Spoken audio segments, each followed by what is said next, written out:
بسم الله الرحمن الرحيم. الحمد لله رب العالمين والصلاة والسلام على رسوله النبي الكريم محمد وعلى آله وصحبه أجمعين ومن تبعهم بإحسان ودعا بدعوتهم إلى يوم الدين. أما بعد، فقال الله سبحانه وتعالى: فأعوذ بالله من الشيطان الرجيم. بسم الله الرحمن الرحيم. إنا أعطيناك الكوثر فصل لربك وانحر ان شانئك هو الابتر. صدق اللہ العظیم. محترم ناظرین، السلام علیکم ورحمۃ اللہ وبرکاتہ. پچھلے لیکچر کے اندر سورہ ماعون کے تعلق سے جو گفتگو تھی، نماز اور مسئلہ ریاکاری اور یمنعون الماعون کے تعلق سے گفتگو ہوئی تھی، اور اب انشاءاللہ آج اس لیکچر کے اندر سورۃ الکوثر کے جو قرآن کی بہت اہم ترین سورت ہے اس سے متعلق گفتگو ہوگی. اس سورت کی خصوصیات میں جو عظیم خصوصیت ہے وہ یہ ہے کہ یہ سورہ نبی کریم صلی اللہ علیہ وآلہ وصحبہ وسلم کی سیرت سے براہ راست تعلق رکھتی ہے، یا قرآن پاک کے اندر جو آیات سرور کائنات محمد صلی اللہ علیہ وآلہ وصحبہ وسلم کی شان سے متعلق آئی ہیں، آپ کے مقام و مرتبے کو، آپ کی فضیلت کو، آپ کی قدر و منزلت کو بتانے کے لیے آئی ہیں، ان آیات میں سے یا ان صورتوں میں سے اس کا شمار ہے. انشاءاللہ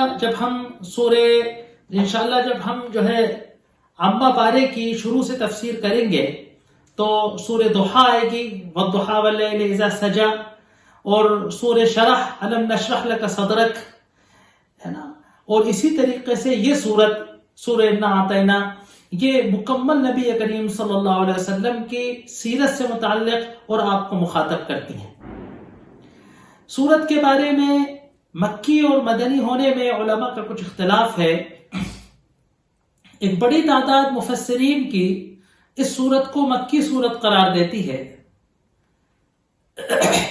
لیکن کچھ مفسرین، کچھ علماء حضرات ایسے بھی ہیں کہ جو اس کے اندر فصل لربک وانحر، کہ اپنے رب کے لیے نماز پڑھو اور اپنے رب کے لیے قربانی کرو، اس کے تذکرے کی وجہ سے بعض حضرات اس کو مکی سورت بھی، مدنی سورت بھی مانتے ہیں. علامہ ابن کثیر رحمۃ اللہ علیہ نے مدنی ہونے کے قول کو بعض وقت ترجیح دی ہے، لیکن جو زیادہ تر راجح ترین قول ہے وہ مکی ہے. یہاں تک کہ جو شان نزول بتائی جاتی ہے، اور اس کے شان نزول کے تعلق سے قبیلہ قریش کے جن حضرات کا نام آتا ہے اس سے بھی یہ بات مترشح ہوتی ہے، یہ بات سامنے آتی ہے، یہ بات زیادہ قرین قیاس نظر آتی ہے کہ ہم اس سورت کو مکی سورت مانیں. اس سورت کا لہجہ، اس سورت کے الفاظ کا اسلوب، اور خاص طور سے اس سورت کا سائز جو ہے وہ 3 آیات پر مشتمل سورہ عصر سے ملتا جلتا مختصر سی جو سورت ہے، تو یہ مکی سورت معلوم ہوتی ہے. تعارف قرآن کے سلسلے میں جو بات کہی گئی تھی کہ قرآن کی جو اکائی ہے وہ سورہ ہے، چاہے وہ سورہ بقرہ ہو 286 آیتوں پر مشتمل، یا وہ سورہ کوثر ہو 3 آیتوں پر مشتمل، سورت مکمل ایک اکائی ہے. جہاں پر بڑی صورتیں قرآن کی اپنے احکام کے اعتبار سے، اپنے مسائل کے اعتبار سے، اور اس کے اندر شریعت کے بیانات کے اعتبار سے، تفصیلات کے اعتبار سے جہاں ان کی اہمیت اور فضیلت ہے، وہیں چھوٹی صورتوں کی فضیلت یہ ہے کہ ان کے معانی کو اللہ تبارک و تعالی نے اتنا بڑا مانا، اتنا غنی سمجھا کہ پوری صورت کو ان چند الفاظ میں مکمل کر دیا. یعنی بڑی بڑی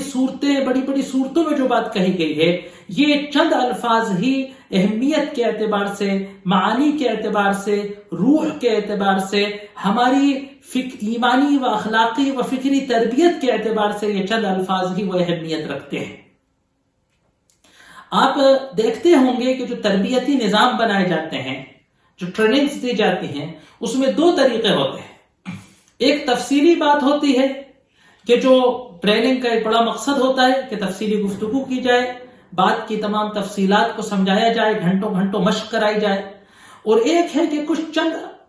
چند الفاظ پر، جملوں پر مبنی کچھ ٹپس دیے جاتے ہیں کہ جو آپ یاد رکھیں اور مختلف اوقات میں، مختلف اختلافی اوقات میں آپ کے وہ ٹپس کام آئیں اور وہ آپ کی افادیت کو اور آپ کی صلاحیت کو بڑھائیں۔ تو یہ چھوٹی قرآن کی صورتیں اسی حیثیت میں ہیں کہ صورت تو پوری ایک ہی صورت ہے اپنے مفہوم میں، اور اللہ تبارک و تعالیٰ کے جو کلام کے اغراض ہیں اس کو پورا کرنے میں ہر صورت مکمل مستقل حیثیت رکھتی ہے۔ اس صورت کے تعلق سے ایک بڑی نکتے کی بات ہے کہ اس سے قبل جو سورہ گزرا ہے، سورہ ماعون، اس کے اندر اللہ تبارک و تعالیٰ نے آخرت کا انکار کرنے والوں، حساب و کتاب کے مکرنے والوں کی 4 برائیاں بتائی تھیں، 4 وہ خصلتیں بتائی تھیں کہ جو آخرت کا انکار کرنے سے انسان کے اندر پیدا ہوتی، یا یوں کہیں کہ 4 ایسی برائیاں بتائی تھیں کہ جن کی عادت پڑ جانے سے انسان آخرت کا منکر ہو جاتا۔ دیکھیے ایسے پہ 2 تار جڑے ہوتے ہیں، تار جڑے ہوتے ہیں، ہے نا، کہ وہ بیماری کی وجہ سے یا سمٹمز ظاہر ہوتے ہیں، اور کبھی ایسا ہوتا ہے کہ ان سمٹمز کا اگر خیال نہیں کریں اور یہ پرانے ہو کر بیماری بن جاتے ہیں۔ تو یہی قلب کی بیماریوں کا مسئلہ بھی ہے نا، کہ آخرت کا انکار انسان کے اندر یہ مزاج پیدا کرتا ہے، اور یہ خصلتیں اگر زیادہ دن انسان کے دل میں پنپتی رہیں تو آخرت کا انکار پیدا کر دیتی۔ تو کافر کی 4 خصلتیں بتائی تھیں۔ ایک بخل، کہ جو کہا گیا تھا کہ یدعو الیتیم ولا یحض علی طعام المسکین، کہ یتیم کو دھتکارنا، یتیم کی مدد کرنے سے الجھنا اور مسکین کو کھانا نہ کھلانے پہ ابھارنا، تو یہ بخل کی انتہا تھی۔ دوسری خصلت بتائی گئی تھی کہ الذین هم عن صلاتهم ساہون، کہ نمازوں سے لاپرواہی کرنا، نمازوں کا اہتمام نہیں کرنا، نمازوں میں غفلت برتنا، نمازوں میں کوتاہی کرنا، نمازوں کو وقت پر نہیں ادا کرنا۔ تیسری چیز بتائی گئی تھی کہ یراؤن، ریاکاری کرنا، ہے نا، کہ اللہ کی خوشنودی کے علاوہ دوسروں کی خوشنودی یا عبادت کے دوران دکھلاوا کرنا یا نماز میں دکھلاوا کرنا۔ اور چوتھی بیماری بتائی گئی تھی کہ یمنعون الماعون، کہ مدد نہیں کرنا، زکوٰۃ نہیں دینا، لوگوں کو ان کے حق نہیں ادا کرنا۔ مزے کی بات کیا ہے کہ اس مختصر سی صورت کے اندر ان 4 بیماریوں کا جواب دیا گیا ہے، اور سرور کائنات محمد صلی اللہ علیہ وآلہ وصحبہ وسلم کو مخاطب کیا جا رہا ہے، اور بخل کے جواب میں کہا جا رہا ہے کہ انا اعطیناک الکوثر، کہ ہم نے آپ کو بڑی بھلائی دی، خیر کثیر دیا۔ جب بہت اللہ نے دیا، جب اللہ نے بہت دیا تو پھر بخل کا کوئی ڈر نہیں، پھر بخل کی کوئی ضرورت نہیں۔ پھر فصلی لربک، وہاں نمازوں کی کوتاہی کی برائی تھی تو یہاں نمازوں کا اہتمام کرنے کو کہا گیا۔ وہاں ریاکاری بتائی گئی تھی تو فلربک، رب کے لیے نماز پڑھو، نماز میں اخلاص ہو، یہ بتایا گیا۔ اور وہاں پڑوسی کو معمولی استعمال کر کے واپس کر دینے والی اشیاء کو دینے سے بھی جی چرانے کا بتایا گیا تھا۔ تو یہاں کہا گیا کہ فنحر، قربانی کرو، جانوروں کو ذبح کرو اور خوب کھلاؤ پلاؤ۔ تو گویا جو 4 برائیاں اس صورت کے اندر آئی تھیں، ان 4 برائیوں کا 4 نیکیوں سے حل بتایا گیا ہے۔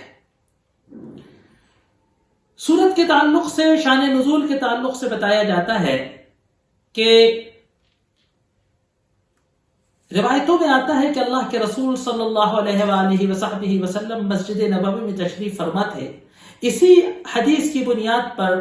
اس سورت کو مدنی کہا گیا ہے کہ آپ نے کہا کہ انزلت علی آنفا سورۃ، مجھ پر ابھی ایک سورت نازل ہوئی ہے، انا اعطیناک الکوثر فصل لربک وانحر ان شانئک هو الابتر۔ یہ نبی کریم صلی اللہ علیہ وسلم کو آپ کی بعثت میں جو مصائب آپ کو سامنے آ رہے تھے، جو مکی صورت، حضرات مکی صورت کی قول کی جو ترجیح کی جاتی ہے کہ مکے کے اندر آپ جس وقت رسالت کے اس عہدے کو، قرآن کی دعوت کو، قرآن کی تبلیغ کو لے کر جس وقت کھڑے ہوئے تو مکے کے تمام سرداران، مکے کے لوگ آپ کے دشمن ہو گئے،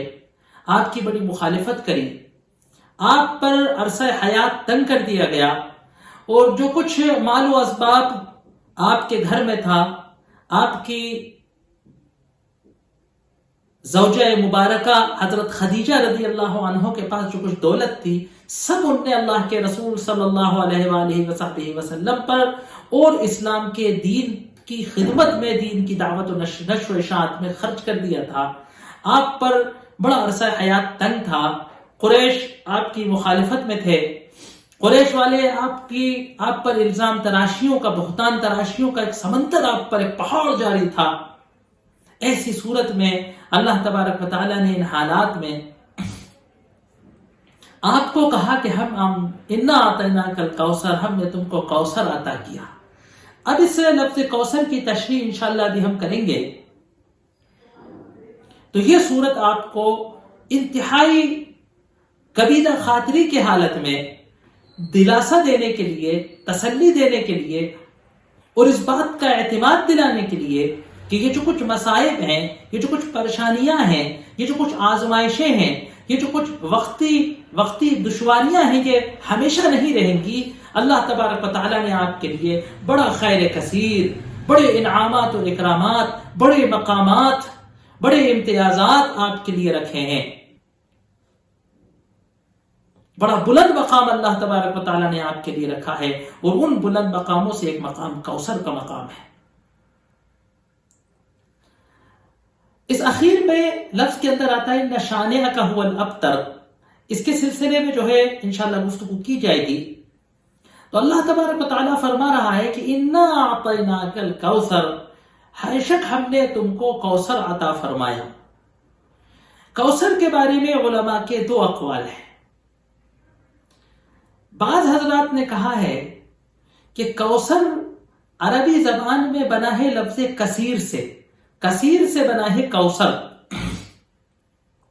اس کا ترجمہ ڈکشنری میں بعض حضرات نے کہا کہ الخیر الکثیر، بہت زیادہ بھلائی، ہم نے تمہیں خیر کثیر عطا کیا۔ اب یہ خیر کثیر کیا ہے؟ سب سے پہلے تو یہ خیر کثیر یہ ہے کہ یتیمی کی حالت میں ہم نے تم کو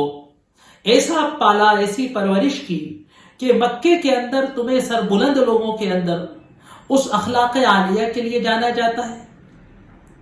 دوسری بات یہ کہ ہم نے تم کو مقام نبوت کے لیے سرفراز کیا، نبوت کے لیے تمہارا انتخاب کیا، اس سے بڑا خیر کثیر کیا ہو سکتا ہے۔ تیسری بات یہ کہ ہم نے تم کو قرآن جیسی یہ کتاب عظیم دی ہے جو انسانیت کے لیے نسخہ کیمیا ہے اور مژدہ ہے، کامیابی کا اور بشارتوں کا، جنت کا مژدہ ہے۔ چوتھی چیز یہ کہ ہم نے تمہارے لیے آخرت میں مقام محمود رکھا ہے نا، جنت میں وہ اعلیٰ مقام ہے۔ اللہ تبارک و تعالیٰ نے آپ کے لیے روز محشر کے دن مقام شفاعت مقرر کیا ہے کہ آپ مقام شفاعت پر کھڑے ہوں گے۔ ایک قول علماء کا یہ ہے کہ جو مفسرین میں مشہور و معروف قول ہے، اور شاید آپ کے ذہن میں آ رہا ہوگا کہ کوثر کا تو مطلب ہمیں معلوم تھا، یہ ہر کچھ کو بتانے لگے۔ ایک قول جو اکثر مشہور و معروف ہے وہ یہ ہے کہ ان الکوثر نہر فی الجنہ، حدیث کے اندر آیا ہے کہ کوثر جو ہے جنت کے اندر ایک نہر ہے، اور پھر بڑے اس کے فضائل، بڑے اس کے بیانات حدیث کے اندر آئے ہیں۔ حضرت ابن عباس سے کسی نے کہا، جب ان نے کوثر کا ترجمہ کیا کہ الخیر الکثیر، کہ خیر کثیر ہے، بے پناہ بھلائی ہم نے تم کو دی، خیر کثیر دیا، تو کہا کہ صاحب حدیث کے اندر تو آیا ہے کہ کوثر نہر فی الجنہ، جنت کی ایک نہر ہے، لوگ تو ایسا کہا کرتے ہیں۔ تو کہا کہ وَنَهْرُ الْكَوْثَرِ مِنْ تِلْكَ الْكَثِيرِ، کہ اس خیر کثیر میں سے جو اللہ تبارک و تعالیٰ نے اپنے نبی کو دیا ہے، ان پر جو اللہ نے نوازشیں کی ہیں، جو ان پر اللہ تبارک و تعالیٰ نے نبوت کی ہے، جو ان پر اللہ تبارک و تعالیٰ نے اپنا آخری کلام اتارا ہے، انہی جو اللہ تبارک و تعالیٰ نے ان کے لیے مقام محمود رکھا ہے، انہی بھلائیوں میں سے، اسی عظیم خیر کثیر میں سے ایک بہت بڑا انعام نہر کوثر ہے۔ تو گویا یہ دونوں قول ایک دوسرے سے ملے جلے ہیں کہ خالی نہر کوثر بھی نہیں بلکہ بڑا خیر کثیر اللہ نے دیا ہے، اور اس خیر کثیر میں سے ایک بڑا مقام، ایک بڑی کرامت، ایک بڑا اعزاز قیامت کے دن آپ کو کیا ہے کہ آپ کو نہر کوثر عطا کی۔ کہا کہ وَالْكَوْثَرُ نَهْرٌ فِي الْجَنَّةِ، کوثر جنت کے اندر ایک نہر ہے نا، مَاؤُهَا أَبْيَضُ مِنَ اللَّبَنِ، اس کا پانی دودھ سے بھی زیادہ سفید ہے، احلی من العسل، شہد سے بھی زیادہ شیریں ہے، من شربہ، جو اس کو پی لے، فلم یظمأ ابدا، پھر کبھی اس کو پیاس نہیں لگے گی۔ حضرت عائشہ صدیقہ رضی اللہ عنہ سے حضرت مسروق نے پوچھا کہ اماں جان کوثر کے بارے میں تو کچھ بتائیے۔ کہا کہ کوثر جنت کی ایک نہر ہے، دودھ سے زیادہ سفید اس کا پانی ہے، شہد سے زیادہ شیریں اس کا پانی، اس کا شہد سے زیادہ شیریں ہے، اس کی مٹی مسک ہے، ندیوں میں مٹی ہوتی ہے، ریت ہوتی ہے، اس کی مٹی مسک ہے، اور اس کے حصا، اس کے کنکر جو ہے موتی اور ہیرے جواہرات ہیں، ضفتاہ من ذہب وفضہ، اس کے دونوں کنارے، سمندر کے جو کنارے ہوتے ہیں، ایجز ہوتے ہیں ندی کے، وہ سونے اور چاندی کے ہیں، وآنیتها عدد نجوم السماء، اور اس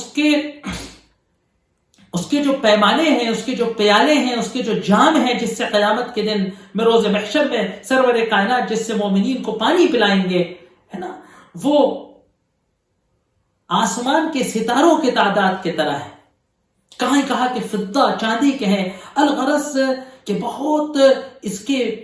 وصف حدیثوں کے اندر آیا ہے، جو صحیح اور صحیح روایات کے اندر بھی آیا ہے، کچھ کمزور روایات میں، لیکن ایک مجموعہ ہے۔ یعنی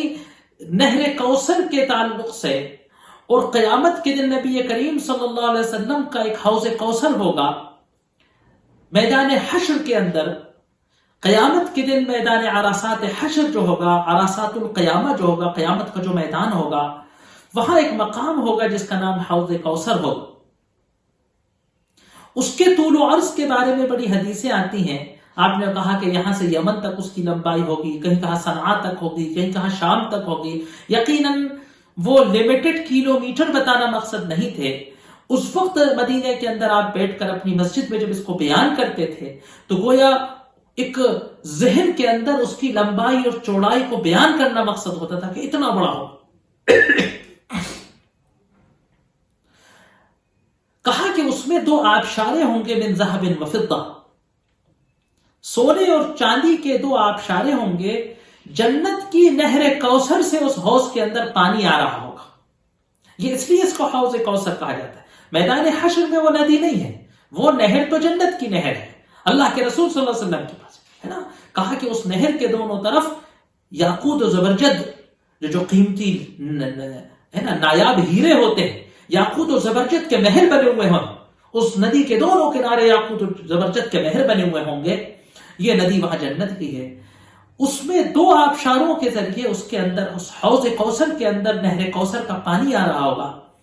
اور سرور کائنات حوض کوثر پہ مومنین کا، اپنی امت کا انتظار کر رہے ہوں۔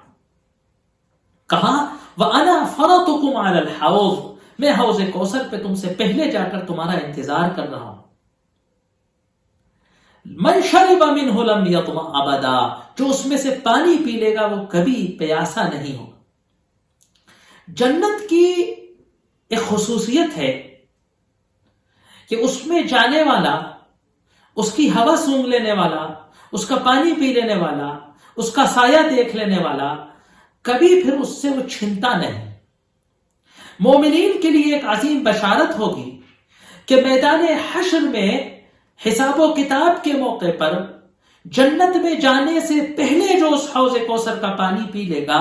گویا جو جنت کا پانی پی لے گا پھر وہ جنت کے پانی سے محروم نہیں کیا۔ ایسا نہیں ہو سکتا، ایسا تو ہو سکتا ہے کہ نعوذ باللہ کوئی مومن ایسا ہو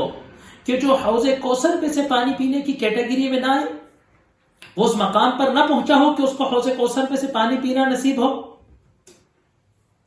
لیکن حساب و کتاب کے بعد وہ جنت میں چلا جائے۔ ایسا تو ہو سکتا ہے کہ حوض کوثر سے پانی نہ پیے کیونکہ وہ ابھی اس مقام پر نہیں تھا، لیکن کچھ آزمائش اور ابتلا کے بعد، حساب و کتاب کے بعد، تھوڑے سے خوف و ہراس کے میدان حشر کے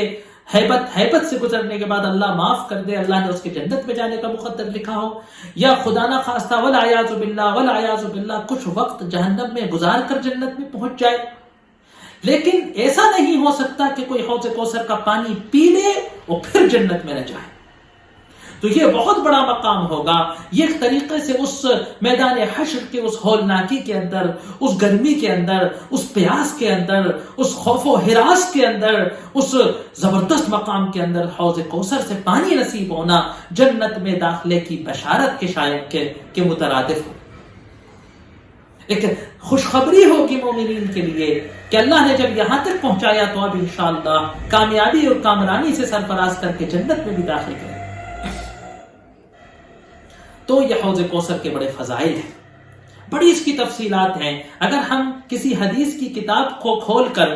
اور حوض کوثر کی اور نہر کوثر کی روایات کو پڑھانا شروع کر دیں، بیان کرنا شروع کر دیں، اس کا ترجمہ کرنا شروع کر دیں تو شاید پوری رات ہو جائے۔ الغرض اتنا کہا جا سکتا ہے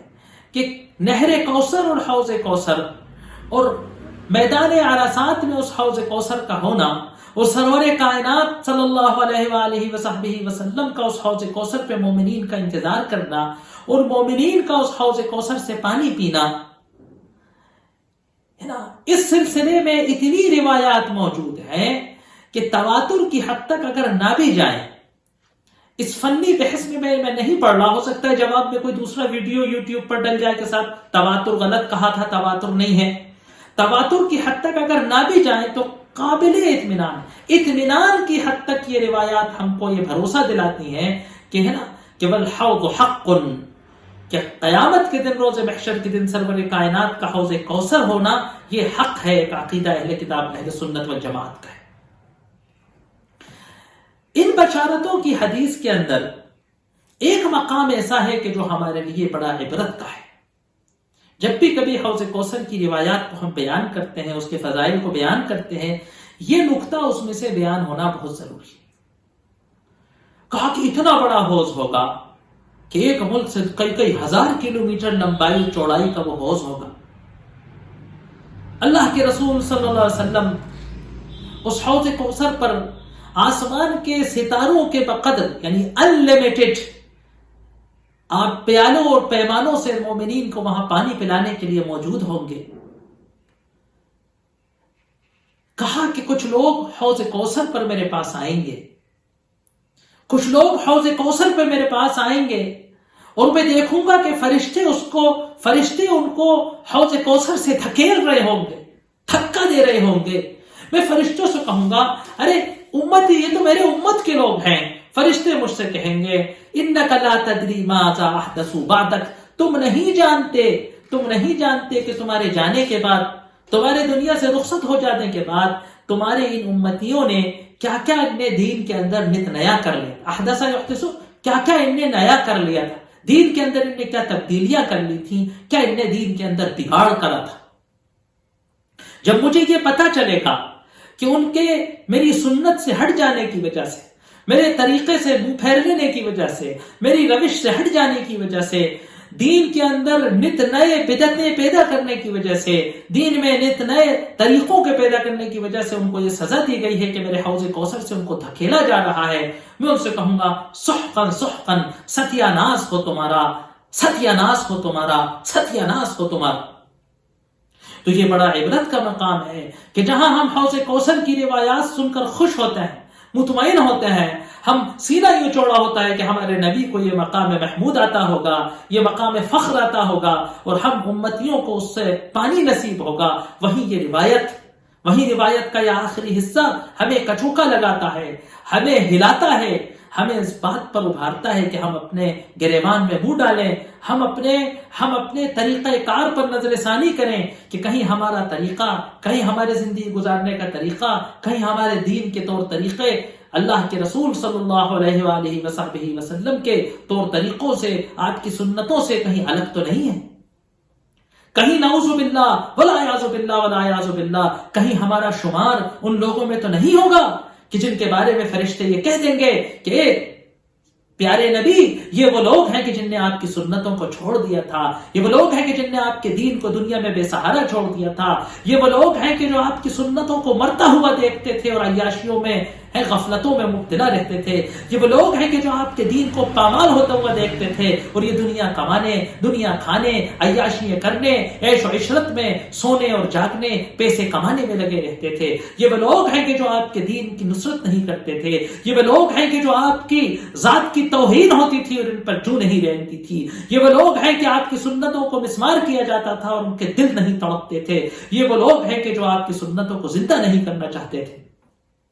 اللہ تبارک و تعالی ہماری حفاظت فرمائے اور اللہ تبارک و تعالی ہمیں روز محشر میں اس حوض کوثر سے پانی پینا نصیب فرمائے۔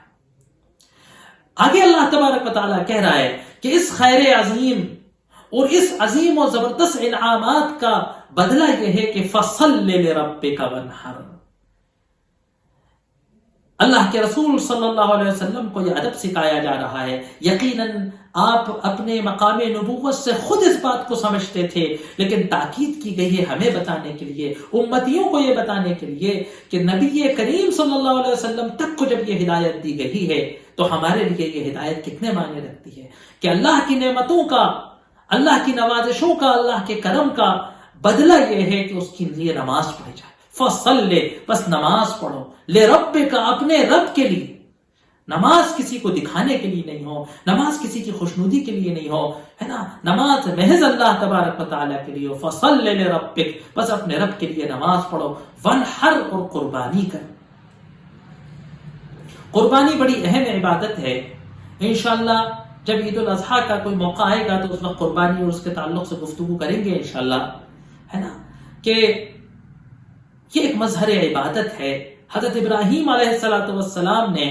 دنیا کے تمام پوجنے والوں کو یہ سبق بتایا کہ اگر کوئی اپنے معبودان باطل پر قربانی دے دیتا ہے، بھینٹ چڑھاتا ہے، تو محبان اللہ، محبان توحید، موحدین کے سردار حضرت ابراہیم علیہ السلام اللہ کے حکم پہ اپنا بیٹا قربان کرنے کو تیار ہیں، اور مومنین اس ادا کو دنیا میں زندہ رکھنے کے لیے آج بھی اللہ کے حضور قربانی پیش کریں۔ تو فصل لربک وانحر، بس ان نعمتوں کا بدلہ یہ ہے کہ اللہ کے لیے نماز پڑھو، وانحر، اور اللہ کے نام پر قربانی کرو، اللہ کے علاوہ کسی اور کے نام پر قربانی نہ کرو۔ ان شانئک ھو الابتر، بے شک تم سے دشمنی رکھنے والا، بے شک تمہارا مخالف، بے شک تمہاری شان کو کم کرنے والا ابتر مقطوع الذکر ہے۔ آج کے ان